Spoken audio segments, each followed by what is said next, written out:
Assalamualaikum warahmatullahi wabarakatuh. Waalaikumsalam. Maaf, hari ini kita mengadakan sosialisasi menyebarkan pemahaman dan penerapan budaya positif. Ya, berhubung karena hari ini teman-teman tidak bisa menghadiri semua karena ikut kegiatan pramuka. Jadi mohon dimaklumi karena berapa orang saja yang bisa mengikutinya. Untuk itu marilah kita membuka sosialisasi hari ini yang dilaksanakan oleh teman kita guru sebagai guru penggerak Pak Umar. Untuk itu kami persilakan kepada Pak Umar. Silakan Pak. Terima kasih Bu. Assalamualaikum warahmatullahi wabarakatuh. Alhamdulillah. Terima kasih dan permohonan maaf sekiranya ada kita waktunya untuk sebentar aja.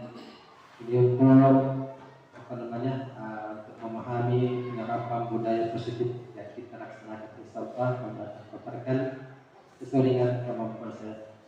Untuk perwakilan atau mewakili kepala sekolah, terima kasih Bu atas kesediaannya untuk berikan kesempatan pelaksanaan pada kegiatan pada hari ini. Salam kita lalu kurangkan kepada baginda kita Rasulullah Muhammad sallallahu alaihi wasallam. Ibu Bapak yang saya hormati, pada hari ini insyaallah kita akan melaksanakan budaya positif. Ini salah satu tujuan pendidikan menurut Haja Dewantara. Tujuan pendidikan adalah menuntun segala kontrak yang ada pada anak-anak agar mereka dapat mencapai keselamatan dan kebahagiaan yang setinggi-tingginya, baik sebagai manusia maupun sebagai anggota masyarakat. Oleh karena itu, pendidikan hanya dapat mencantum tubuh atau kehidupannya kekuatan kontrak yang ada pada diri anak agar dapat memperbaiki lakunya, bukan dasarnya atau apa yang menjadi anak-anak kita.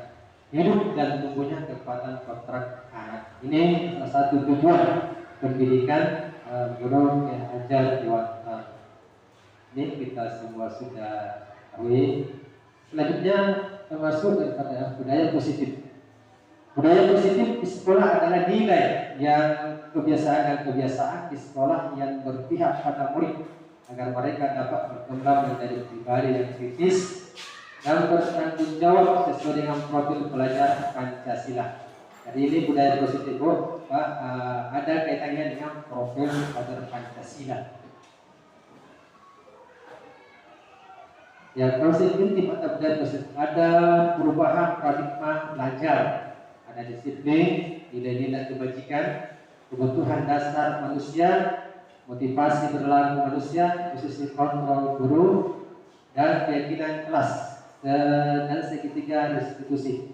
Ini Bu, sebelumnya sudah kami terapkan yang poin terakhir, segitiga restitusi. Kalau ada anak kita terlambat datang sekolah, ada halangan dan sebagainya, di sini kita dapatkan nanti seperti yang pernah kami kirim di WA di kelas 5, sekarang sudah kelas 6. Itu peristiwanya lambat atau tidak menghadiri salah satu ekstrakurikuler. Jadi kita tidak memberikan hukuman, tetapi bagaimana kita supaya anak-anak bisa lagi memberikan semangat, tidak mengulangi lagi apa yang dia lakukan pada kesalahan. Dan keyakinan kelas ini sebelumnya peraturan kelas sebetulnya, tapi sekarang kita pada kurikulum ini belum menjadi keyakinan kelas. Pembelajaran dengan paradigma baru. Pembelajaran dengan paradigma baru merupakan pembelajaran yang dirancang berdasarkan prinsip pembelajaran, ya, berdiferensiasi, sehingga para peserta didik dapat belajar sesuai dengan kebutuhannya berdasarkan tahapan perkembangan sesuai teori psikologi budaya yang untuk mewujudkan profil pelajar Pancasila. Jadi semua Ini ada semua profil Pancasila. Dan teori kontrol, ilusi dulu mengontrol murid. Jadi kita dituntut lagi untuk selalu mengontrol murid. Ya, apa namanya, anak-anak kenapa tidak semangat belajar, kenapa tidak bisa membaca misalnya, ya itu di situ kita kontrol. Yang kedua, ilusi bahwa semua penguatan positif penting dan bermanfaat. Ilusi bahwa ketika dan membuat orang merasa bersalah dapat menguatkan karakter. Jadi selama ini kalau kita ada anak-anak bermasalah, ya bagaimana cara kita supaya menguatkan karakternya, bukan mematikan karakternya. Jadi kita pembelajaran pada hari ini insyaallah. Yang terakhir, ilusi bahwa orang dewasa memiliki hak untuk memaksa. Yang kedua, disiplin positif, berdasar dari bahasa Latin disiplina, yang artinya belajar. Makna asal dari kata ini berkonotasi dengan disiplin, jadi murid dan pokok. Yang ketiga, disiplin ini membuat orang-orang menganggani potensinya menuju sebuah tujuan apa yang kita hargai. Yang keempat, namun dalam budaya kita makna kata disiplin telah berubah menjadi sesuatu yang dilakukan seseorang pada orang lain untuk mendapatkan kebutuhan.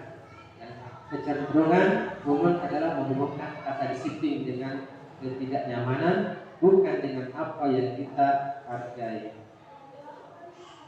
Disiplin positif adalah kemampuan memerintah diri sendiri dalam mengontrol dan menguasai diri untuk memilih tindakan yang mengacu pada nilai-nilai kita, ya pada nilai-nilai yang kita hargai, dengan penuh tanggung jawab tanpa ada pengaruh diri orang lain. Yang kedua, nilai-nilai yang kita hargai adalah nilai kebajikan, sifat positif manusia yang merupakan tujuan yang ingin dicapai setiap individu, yaitu nilai-nilai dalam profil belajar Pancasila. Yang ketiga, kebutuhan dasar manusia. Jadi ada kebutuhan dasar manusia, yaitu setiap orang berbeda-beda. Kita harus berusaha memahami pandangan orang lain tentang dunia. Setiap orang memiliki gambaran yang berbeda. Jadi seperti juga kita dalam proses pembelajaran, anak-anak kita berbeda karakter, berbeda-beda pilihan. Bagaimana kita supaya bisa menguasai apa-apa perbedaan anak-anak kita. Contoh kasus, Ibu Brina, guru kelas 6 SD di Tanjung, sedang bingung menghadapi ulah salah satu murid di kelas bernama Fajar.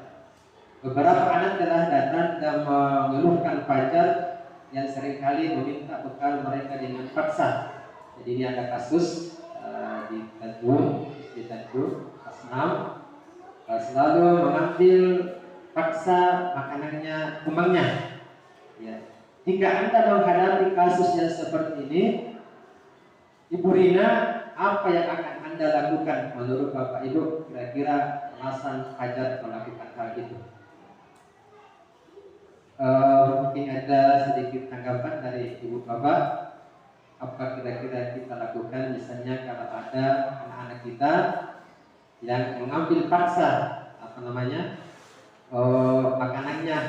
atau apa sajakah membawa ulah di kelas, kira-kira ada ada masukan Bu kalau misalnya ada seperti Fajar. Terima kasih waktu yang diberikan kepada kami. Seperti misalnya anak di kelas 1 kan, kadang kan memang anak-anak kelas 1 itu kadang memaksa mengambil makanan temannya. Apalagi kalau misalnya di kelas 1 saya kan bawa bekal, saya kan suruh anak bawa bekal. Tapi ada juga anak-anak yang tidak bawa bekal. Baru kadang dia sama teman duduknya bawa, dia tidak. Nah, kadang pertama dia minta makanan. Apalagi kalau anak-anak kan dia makanan sosis, nuggets kan kepingin juga. Nah, pertama dia minta bagus-bagus, tapi lama-lama kadang dia sudah capek mungkin minta, langsung dia ambil sendiri. yang dipaksa sama temannya, akhirnya temannya menangis. Akhirnya anak ini melapor, Bu, diambil makanan saya. Jadi saya itu memberikan jadi saya itu panggil itu anak-anak, tidak boleh nak kita mengambil paksa makanan teman. Tapi saya kasih tahu juga teman yang bawa makanan ini, ya kita kan belajar berbagi. Kalau misalnya memang makanannya banyak, boleh kita kasih temannya, kasih sedikit kak. Tapi kadang anak tidak mau, Bu, karena bukan teman saya. Kalau teman saya mau kasih, dia pun sering pukul saya, kadang kan seperti itu.